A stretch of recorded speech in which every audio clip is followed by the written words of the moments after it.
On the night of Halloween, October 31, 1974, in the Houston suburb of Deer Park, Texas, Ronald Clark O'Brien walked with his children. 8-year-old Timothy and his 5-year-old sister Elizabeth accompanied their father, along with 2 neighborhood children and a friend's child. They were out trick-or-treating. Timothy's father, Ronald O'Brien, carried with him several pixie sticks, the long straw-like powdered candy popular at the time. He had allegedly taken the candy from a house whose porch light was off, claiming that the homeowner had given them 4 pixie sticks. He distributed these sticks among the children, giving one to each of his own kids and the others with them. That night, Timothy asked his father to eat his pixie stick. After his father helped him loosen the powder inside the straw, he took a bite. The flavor was bitter. To mask it, Ronald O'Brien offered him Kool-Aid. But less than an hour later, Timothy had passed away, having been poisoned with potassium cyanide, which had been tampered with in the pixie sticks. Authorities recovered the remaining pixie sticks distributed to the other children. Luckily, none of them were consumed, which very likely prevented further deaths. Investigators found that Ronald O'Brien had taken out life insurance policies on his 2 children, including one policy with a clause that increased the payout if they had died. He was also struggling financially and deeply in debt. At trial, evidence mounted against Ronald O'Brien. Witnesses testified that O'Brien had shown a morbid interest in poisons and cyanide before Halloween. He had asked chemical supply shops about lethal doses, asked acquaintances about cyanide, and had, in the weeks leading to the crime, purchased potassium cyanide. In June 1975, the trial jury convicted Ronald Clark O'Brien of capital murder and sentenced him to death. He was also found guilty of attempted murder in relation to the other children who were given poisoned candy. After several appeals, O'Brien was executed by lethal injection on March 31, 1984. Until his final moments, Ronald Clark O'Brien maintained his innocence, insisting he had nothing to do with the poisoned pixie sticks. Just before his execution, he claimed that putting him to death would be a grave mistake.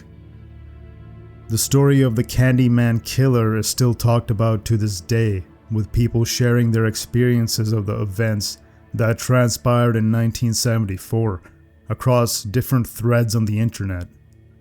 Over time, this case has become a dark part of Halloween history, a story parents tell to warn about dangers lurking in seemingly innocent treats.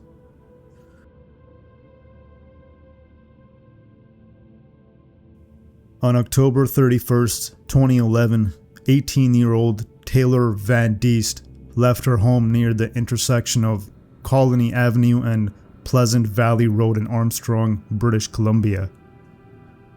She was dressed for Halloween, walking north along Pleasant Valley Road toward a gathering, allegedly planning to meet friends to go trick-or-treating with.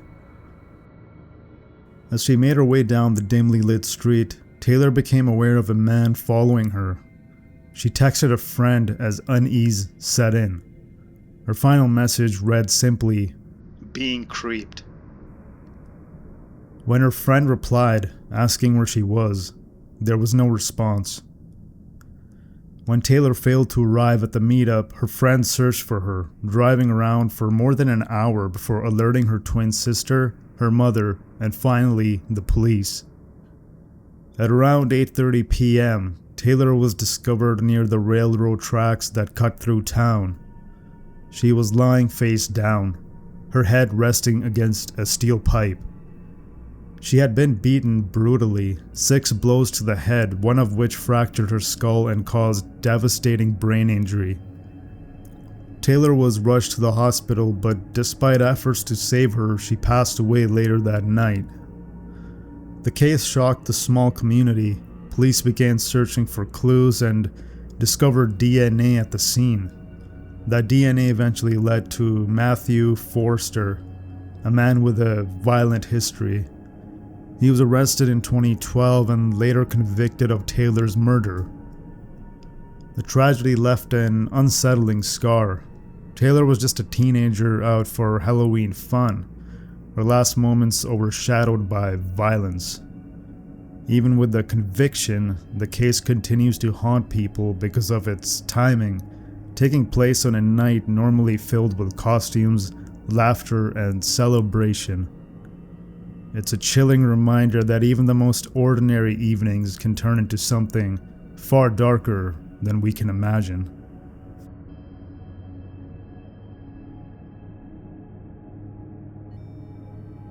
On Halloween night in 2001, 21-year-old Penn State student Cindy Song attended a costume party dressed as a rabbit, along with her friends.